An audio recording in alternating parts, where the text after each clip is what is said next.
Next आपके पास numericals हैं। फर्स्ट न्यूमेरिकल है, आपको मैग्नेटिक फील्ड गिवन है 4i cap minus k cap tesla, then find out how much magnetic flux passes through the loop of area 0.1 metre square if loop lies flat on xy plane.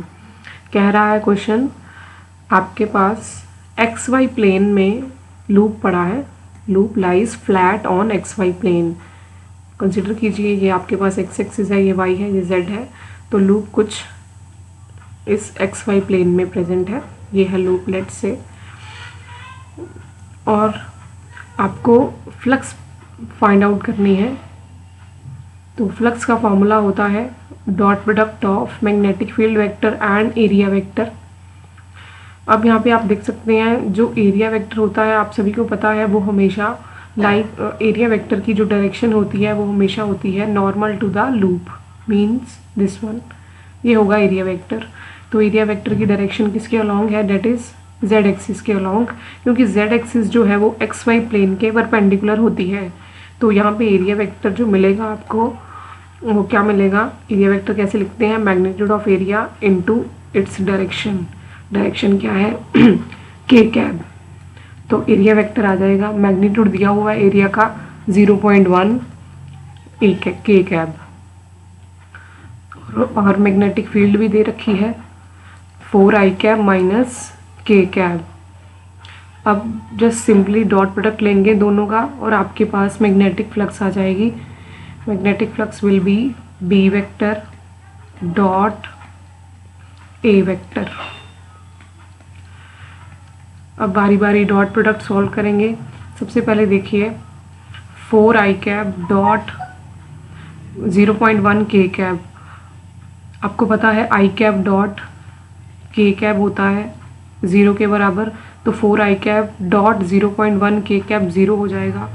Then after date देखिए minus k cap dot 0.1 k cab, अब k cap dot k cab तो 1 हो जाएगा, तो minus ये वाला minus यहाँ पे आ गया, then k cap dot k cap होता है 1, फर्दर 1 इंटू 0.1 भी 1, 0.1, तो ये आ जाएगा minus 0.1। Then you will have, आपके पास आंसर मिला फिर 0 - 0.1 वेबर, क्योंकि मैग्नेटिक फ्लक्स के यूनिट होते हैं weber. This is your final answer. Next numerical करते हैं।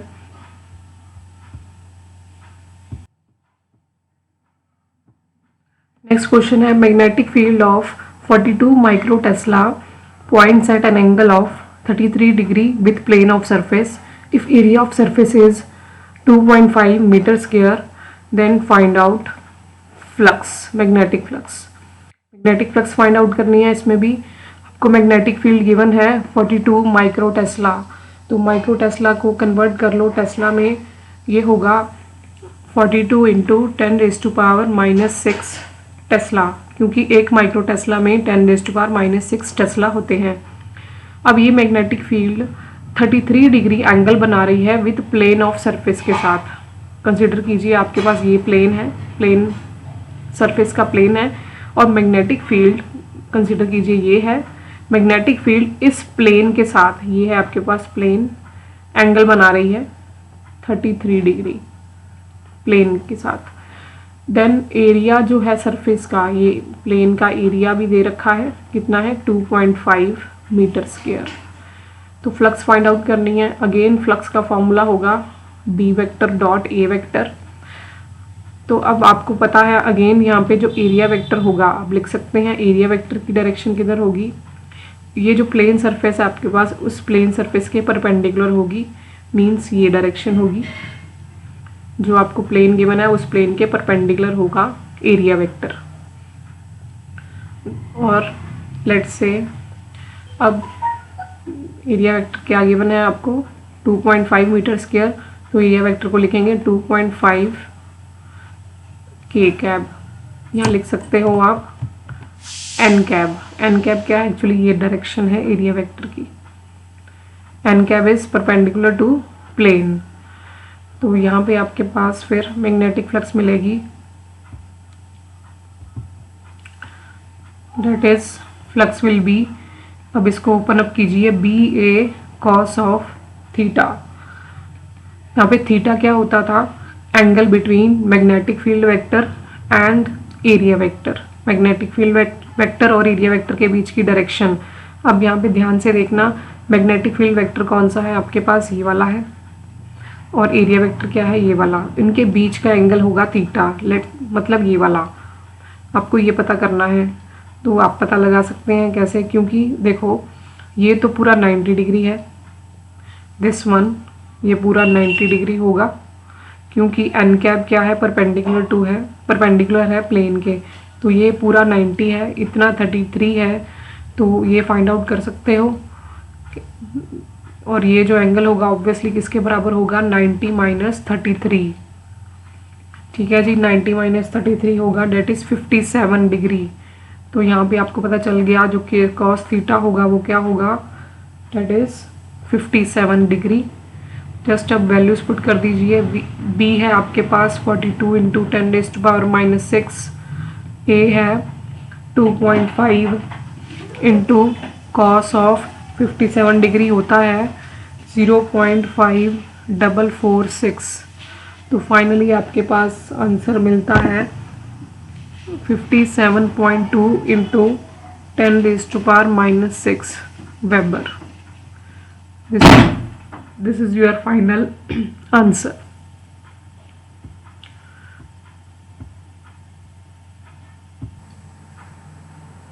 नेक्स्ट क्वेश्चन है, आपको मैग्नेटिक फ्लक्स दे रखी है किसी कॉइल की, आपको फिर इंड्यूस्ड करंट निकालना है at t is equal to 2 second time पे, और रेजिस्टेंस दे रखा है कॉइल का 3.1 ओम। मैग्नेटिक फ्लक्स है 4t³ plus 5t² plus 8t⁻³ plus 5। तो इंड्यूस्ड करंट निकालने के लिए सबसे पहले आपको इंड्यूस्ड ईएमएफ निकालनी पड़ेगी। तो अकॉर्डिंग टू फैराडेज लॉ, जो इंड्यूस्ड ईएमएफ होती है वो किसके बराबर होती है, just change in magnetic flux. यहाँ पे आपको नेगेटिव साइन कंसीडर नहीं करना, क्योंकि आप अपने मैग्नीट्यूड निकालना है ईएमएफ का। ठीक है जी, नेगेटिव साइन का सिर्फ सिग्निफिकेंस होता था कि वो जो ईएमएफ है, इंड्यूस्ड ईएमएफ है, वो मैग्नेटिक फ्लक्स को अपोज करती है। तो जब आपने इंड्यूस्ड ईएमएफ की वैल्यू निकालनी है तो नेगेटिव साइन को कंसिडर नहीं करना, जस्ट मैग्नीट्यूड निकालोगे। तो यहाँ से फिर आपको मैग्नीट्यूड मिलेगा इंड्यूस्ड ईएमएफ का, डेट इज फ्लक्स का आपने डेरिवेटिव लेना है with respect to time t। तो d/dt ऑफ, अब यहाँ पे फ्लक्स जो गिवन है वो पुट कर दीजिए, 4t³ plus 5t² plus 8t⁻³ plus 5। तो अब बारी बारी हर टर्म का डेरिवेटिव लेंगे विद रिस्पेक्ट टू टाइम के साथ। तो सबसे पहले 4t³ का देखते हैं। अब 4 कांस्टेंट है तो डेरिवेटिव यहाँ पे होगा t³ का, प्लस देन सेकेंड टर्म में 5 कांस्टेंट है, डेरिवेटिव होगा t² का, प्लस देन 8 कांस्टेंट है, 8 को बाहर निकाल लेंगे, डेरिवेटिव होगा t⁻³ का, प्लस अब derivative of t, that is 5। तो यहाँ पे देखते हैं अब 4 derivative of t³ with respect to t। तो डेरिवेटिव का फॉर्मूला एक्चुअली ये होता है, अगर आपने किसी भी टर्म का डेरिवेटिव लेना है तो वो होता है डेरिवेटिव ऑफ, मान लो अगर x की पावर n है, x की पावर n का derivative with respect to x क्या होता है, जनरल फॉर्मूला होता है n(x⁻n−1)। ये फॉर्मूला आपने यहाँ पे अप्लाई करना है। अब यहाँ पे जस्ट क्या है, x की जगह t है, तो t³ पे जब आप फॉर्मूला अप्लाई करवाओगे यहाँ पे t³ पे क्या होगा, तो 3t⁻³ means that is 3t² होगा। तो ये आपको मिलेगा 3t²। नेक्स्ट है 5, देन अगेन डेरिवेटिव लेना है t² का, तो t² का होगा 2t के बराबर। इसी तरह फिर t⁻³ का होगा, t⁻³ का देखो, चलो चेक करते हैं, यही फॉर्मूला लगा के -3 आगे आ जाएगा, देन t⁻³ -1, देन -3t⁻⁻⁴, तो ये होगा -3t⁻⁻⁴ प्लस, अब यहाँ पे अकेला कांस्टेंट है, तो कांस्टेंट और t कोई वेरिएबल नहीं है। लास्ट टर्म में देखिए तो कांस्टेंट का डेरिवेटिव हमेशा क्या रहेगा, 0। Then you have induced EMF आपके पास आ जाएगी फिर 12t² plus 10t minus 24t⁻⁻⁴। Then after that आपको फाइंड आउट करना है, करंट फाइंड आउट करना है। क्वेश्चन में देखिए जो इंड्यूस करंट फाइंड आउट करना है वो कितने टाइम पे फाइंड आउट करना है, एट टाइम t = 2 सेकेंड, और रेजिस्टेंस भी दे रखा है, डेट इज 3.1 ओम। तो इंड्यूस्ड करंट जो होगा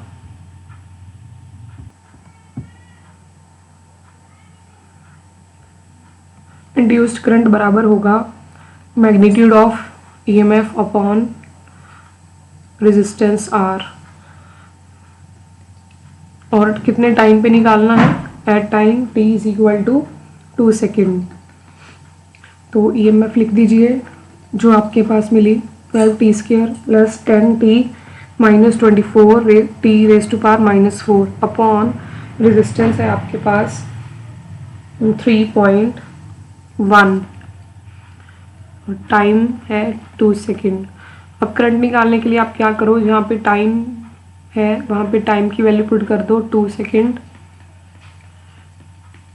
10 × 2 -24 2⁻⁻⁴ अपॉन 3.1।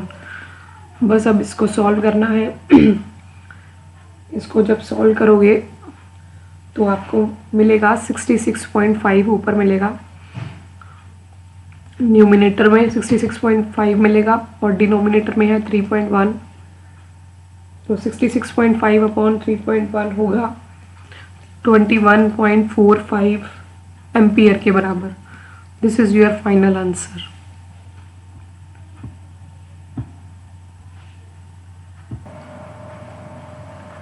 नेक्स्ट क्वेश्चन है, magnetic field through circular loop of wire 12 centimetre in radius and 8.5 ohm resistance. आपके पास एक सर्कुलर लूप है in the form of wire, उसकी मैग्नेटिक फील्ड चेंज हो रही है विद रिस्पेक्ट टू टाइम। उस सर्कुलर लूप में मैग्नेटिक फील्ड चेंज हो रही है विद रिस्पेक्ट टू टाइम, और उसकी वेरिएशन इस ग्राफ के थ्रू आपको शो की गई है। और जो सर्कुलर लूप है वायर का, उसका रेडियस दे रखा है, डेट इज़ 12 सेंटीमीटर। इसको मीटर में कन्वर्ट कर लीजिए, क्योंकि SI सिस्टम है मीटर, तो ये आपको मिलेगा 12 × 10⁻⁻2 मीटर। और उस सर्कुलर लूप वायर का रेजिस्टेंस दे रखा है 8.5 ओम। फिर मैग्नेटिक फील्ड ये दे रखी है कि मैग्नेटिक फील्ड परपेंडिकुलर एक्ट हो रही है प्लेन ऑफ द लूप के। आपको इंड्यूस्ड करंट निकालना है। इसमें भी देखिए इंड्यूस्ड करंट निकालने के लिए आपको सबसे पहले EMF निकालनी पड़ेगी, magnitude of induced EMF, then further आप फाइंड आउट कर सकते हो इंड्यूस्ड करंट। तो अब देखिए यहाँ पे आपको पता है जो according to Faraday law EMF होती है, इंड्यूस्ड EMF होती है, वो जस्ट बराबर होती है change in magnetic flux with respect to time. Then अब यहाँ पे देख सकते हैं इस ग्राफ में पहले 0 से लेकर 2 सेकेंड तक जो मैग्नेटिक फील्ड थी उसकी वैल्यू चेंज होती है, वो बढ़ती है, दैट इज 0 से 1 टेस्ला तक। देन 2 से 4 तक कांस्टेंट रहती है। फिर फर्दर 4 से 6 सेकेंड के बीच में मैग्नेटिक फील्ड डिक्रीज होती है। ठीक है जी। तो आपको अब यहाँ पे अलग अलग टाइम इंटरवल के अकॉर्डिंग अलग अलग EMF की वैल्यू मिलेगी। तो सबसे पहले आप फाइंड आउट करोगे, पहले जैसे कि 0 से 2 सेकेंड के बीच में EMF की वैल्यू क्या थी, फिर उसके कॉरस्पॉन्डिंग इंड्यूस्ड करंट निकालोगे बारी बारी। तो सबसे पहले 0 से 2 सेकेंड के बीच में कंसिडर करते हैं। लेट्स से EMF होगी change in magnetic flux with respect to time. तो चेंज इन मैग्नेटिक फ्लक्स का मतलब final minus initial upon change in time का मतलब T2 माइनस T1। ठीक है जी। अब यहाँ पे सिर्फ आप ये पोर्शन कंसिडर कर रहे हो अभी 0 से 2 वाला। तो 0 से 2 के बीच में देखिए कितनी फ्लक्स में कितना चेंज आया। दिस विल बी, फ्लक्स कैसे लिखोगे आप, d/dt ऑफ, फ्लक्स क्या होती है एक्चुअली, b इंटू ए के बराबर फ्लक्स होती है, b इंटू ए के बराबर। तो आप इसको ऐसे लिख सकते हो, EMF विल बी, अब a जो है वो तो कांस्टेंट रहेगा, बेसिकली चेंज हो क्या रहा है आप इस ग्राफ में देख सकते हो, a तो कांस्टेंट रहेगा, लूप का वो नहीं चेंज होगा। अब यहाँ पे जो b है वो चेंज हो रहा है टाइम के साथ, मैग्नेटिक फील्ड चेंज हो रही है विद रिस्पेक्ट टू टाइम के साथ, जो कि ग्राफ शो कर रहा है। तो a कांस्टेंट है तो a को आप डेरिवेटिव से बाहर निकाल लोगे, तो जस्ट डेरिवेटिव लोगे b का with respect to time t, then you will have, तो अब इसका मतलब होगा a इंटू डी का मतलब होगा final magnetic field upon minus initial magnetic field upon dt का मतलब होगा final time minus initial time. ठीक है जी। तो देखिए आप अब इसको सॉल्व करते हैं, तो EMF विल बी a, अब 0 से 2 सेकंड के बीच में देखिए B2 क्या होगा, मतलब फाइनल मैग्नेटिक फील्ड, मतलब कहाँ तक फाइनल पॉइंट जा रहा है 1 टेस्ला, तो फाइनल मैग्नेटिक फील्ड होगी 1 माइनस इनिशियल 0, इनिशियल आ गई 0। इसी तरह टाइम क्या था, 0 से लेकर 2 सेकंड था उस टाइम, तो टाइम होगा final time 2 initial time 0। Okay, अब एरिया जो है वो भी गिवन है आपको, एरिया आप फाइंड आउट कर सकते हो क्योंकि आपको सर्कुलर लूप का रेडियस गिवन है। तो एरिया जो होगा लूप का, ये सर्कुलर लूप है तो एरिया होगा पाई आर स्क्वायर। देन यहाँ से आपके पास एरिया की वैल्यू मिलेगी 3.14 into R square, that is ये जो आपके पास अभी निकाला 12 इंटू 10⁻⁻² की स्क्वायर। इसको जब सॉल्व आउट करोगे आपको एरिया मिलेगा 452.16 इंटू 10⁻⁻4 मीटर स्क्वायर। ये वैल्यू आपको यहाँ यूज़ करनी होगी। EMF will be, that is 452.16 into 10⁻⁻4 into 1 minus 0 1, 2 minus 0 होगा 2। तो यहाँ से आपके पास आंसर मिलेगा 2.26 इंटू 10⁻⁻2 वोल्ट। EMF के यूनिट होते हैं वोल्ट। तो अब इसके कॉरस्पॉन्डिंग, इस EMF के कॉरस्पॉन्डिंग डेट इज़ 0 से 2 सेकंड के बीच में जो करंट इंड्यूस्ड हुआ वो फाइंड आउट कर लोगे। EMF अपॉन R के बराबर EMF होगी 2.26 इंटू 10⁻⁻2 और रेजिस्टेंस आपको गिवन है डेट इज़ 8.5। तो इसको सॉल्व आउट करके आपको मिलेगा -2.7 इंटू माइनस, यहाँ पे कंसिडर नहीं करना, मैग्नीट्यूड निकाल रहे हो, तो मिलेगा ये 2.7 इंटू 10⁻⁻3 एम्पियर। ठीक है जी। इसी तरह आप अब 0 से, अब आप 2 से 4 सेकंड के बीच में निकालोगे, सेकंड पोर्शन है।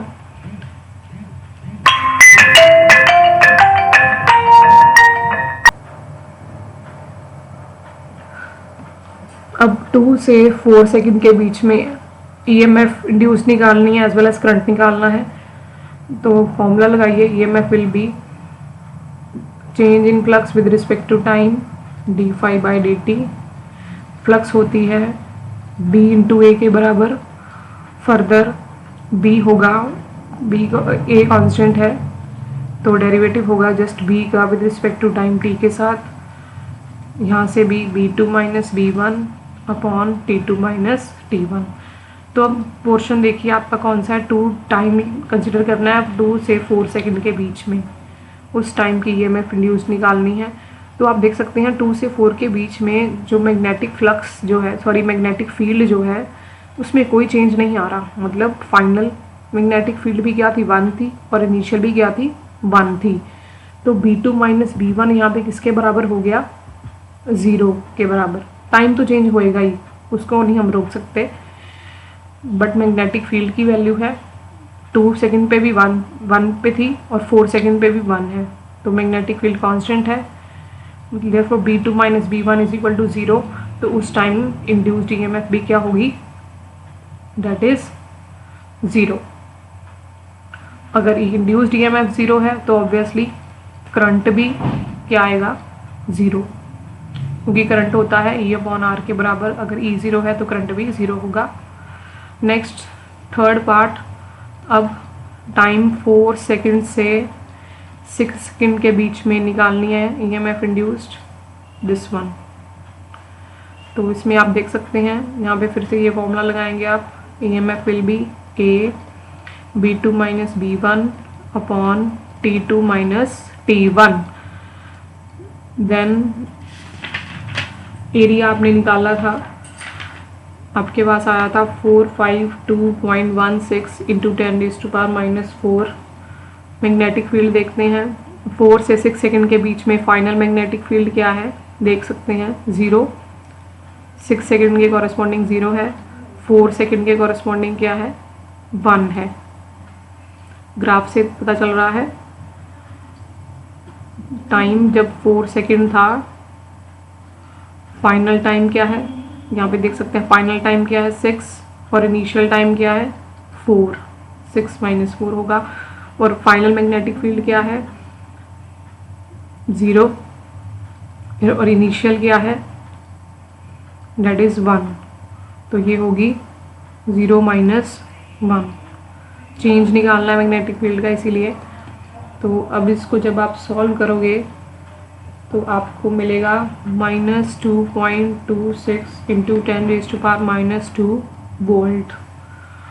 फर्दर फिर करंट की वैल्यू मिलेगी, current will be induced EMF upon resistance, that is 8.5 ohm. It will be -2.7 into 10⁻³ ampere. इसको ऐसे भी लिख सकते हैं -2.7 मिली एम्पियर। ओके जी, ये आपके पास induced EMF and induced current आ गया तीनों टाइम इंटरवल्स में।